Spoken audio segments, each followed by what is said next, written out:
Here's a mathematical question from one of the editions of the official GMAT textbook. I'd like you to pause the video and try to solve this question on your own. Ideally, you may take a little less than 2 minutes for a quant question, but if knowing that time limit at this point in time paralyzes your thoughts, well, put it all aside and take as much time as you need. You'll get quicker with practice, don't worry about that. Do press play, resume watching the video once you have given the question your best shot. Okay then, let's take a look at this problem in detail. Let's break it down. We need to find the sum of the interior angles at the outermost ends of this 5-point star. Notice that each of these angles are part of a triangle in all 5 cases. And we know that the 3 angles of a triangle amount to 180. So is there a way we can use that property of a triangle to find the sum of the values of these angles? What do you think? Press pause if you'd like to at this point in time and deliberate over it. You can always resume watching the video a little later.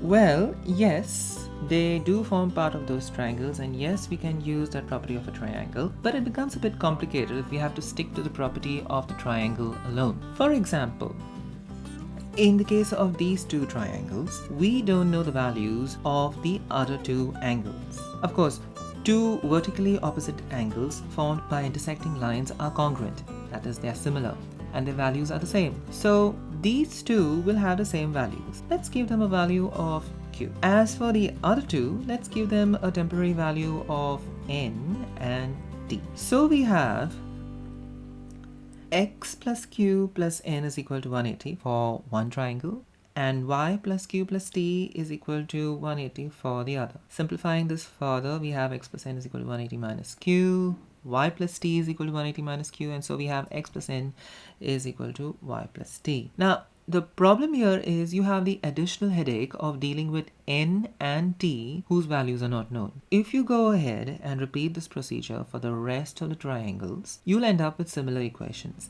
Now, these are mathematically correct, but well, they add to rather than subtract from the values you need to find to get to the answer. Consequently, in such cases, you need to find geometrical shapes within the figure itself that help you write out equations or expressions using the values you have to deal with. Now, there might be intermediate steps that may require an extra variable or perhaps 2, but in the end, it should boil down to just the values you have to be concerned with and nothing more. So you'll have to be very observant and check what geometrical shapes within the figure itself allow you to use as few extra variables as possible to find the answer.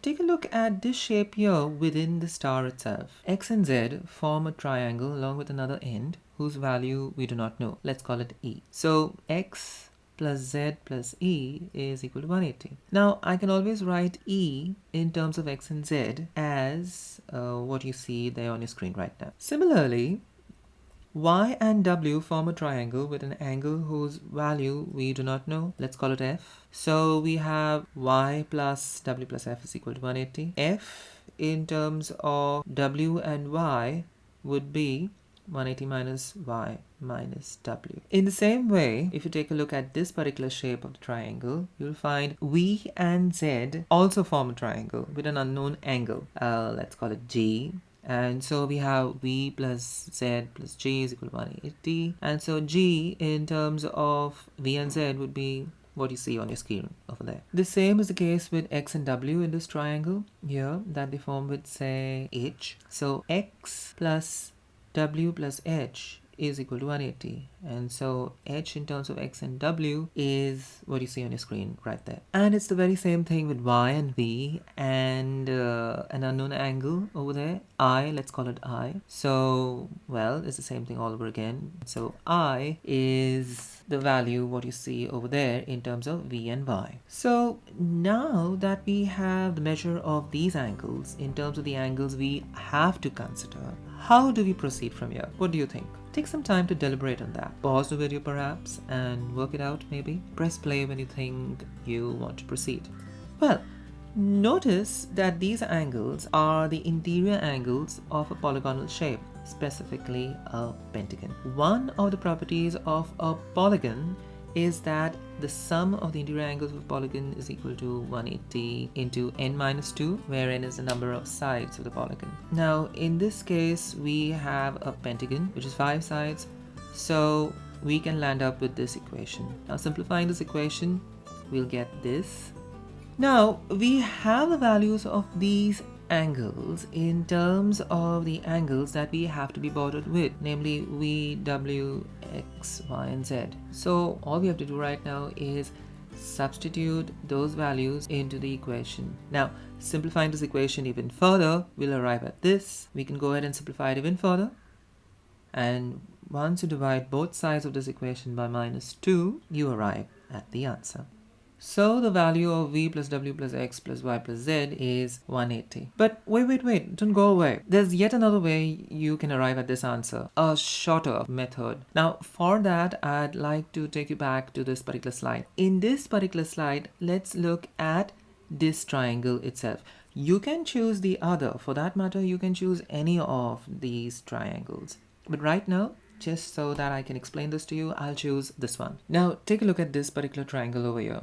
Y plus W form a triangle with an angle over there whose value we don't know, and remember we had named it F. Now the sum of these angles is 180. Now I'd like to bring your attention to the two angles here, N and F. These are formed by the intersection of a line with another. When we have such a formation, the two angles thus formed amount to 180. So we have n plus f is equal to 180. Now, from the equations over here, I can safely say that n is equal to y plus w. Now, let's keep that here and look at how we can find the value of q. Any ideas? Do you want to pause the video and get that done? Well, look at this particular triangle that is formed over here.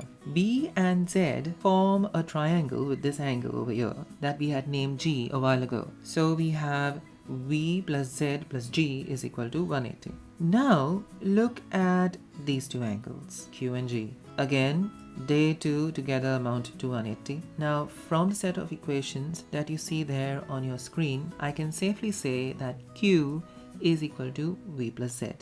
So let's put that over here as well. So now it's just a question of putting it all together. Alright, so let's put it all together. And once you rearrange that in that equation, you get your answer. So as you can see, there are various ways to solve this question. Whichever way you choose, just remember to train your eye to look for geometrical shapes that allow you to write expressions or equations that involve only the required variables as far as possible. For then you'll be able to arrive at the answer rather logically and quickly as well.